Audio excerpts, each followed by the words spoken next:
ലോകരാജ്യങ്ങൾക്ക് മുമ്പിൽ ഭീഷണി ഉയർത്തി നിൽക്കുകയാണ് അമേരിക്കൻ പ്രസിഡന്റ് ഡൊണാൾഡ് ട്രംപ്.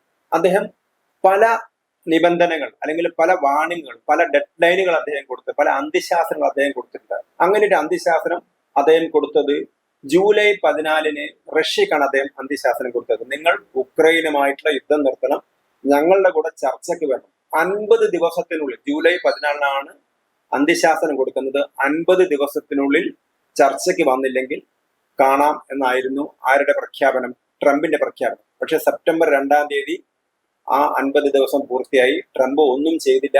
ഇപ്പോഴും പുടിൻ ആർക്ക് നേരെ? ഉക്രൈന് നേരെ ആക്രമണം നടത്തുകയാണ്. 500ഓളം ഡ്രോണുകളുടെ ആക്രമണം ഉണ്ടായി. ആ ആക്രമണത്തെ തുടർന്ന് ഏതാണ്ട് അവരുടെ പ്രധാനപ്പെട്ട ഇൻഫ്രാസ്ട്രക്ചർ തകർന്ന് 30,000 പേർക്ക് വൈദ്യുതി ബന്ധം വിച്ഛേദിക്കപ്പെടുന്ന അവസ്ഥ വരെ ഉണ്ടായിട്ടുണ്ട്. പക്ഷേ ഇപ്പോഴും അതിനെക്കുറിച്ച് ഒന്നും ട്രംപ് പറയുന്നില്ല. ട്രംപ് നിരാശാജനകം എന്ന് മാത്രമാണ് പറയുന്നത്. അപ്പൊ ഇതുവരെ ഭീഷണിപ്പെടുത്തിയിരുന്ന ട്രംപ്, അല്ലെങ്കിൽ ഡെഡ് ലൈൻ നൽകിയിരുന്ന ട്രംപ്, അന്ത്യശാസനം നൽകിയിരുന്ന ട്രംപ്, ആ സമയം കഴിഞ്ഞിട്ടും ട്രംപ് ഒന്നും ചെയ്യുന്നില്ല എന്നുള്ളതാണ് നമുക്കിപ്പോൾ കാണാൻ കഴിയുന്നത്.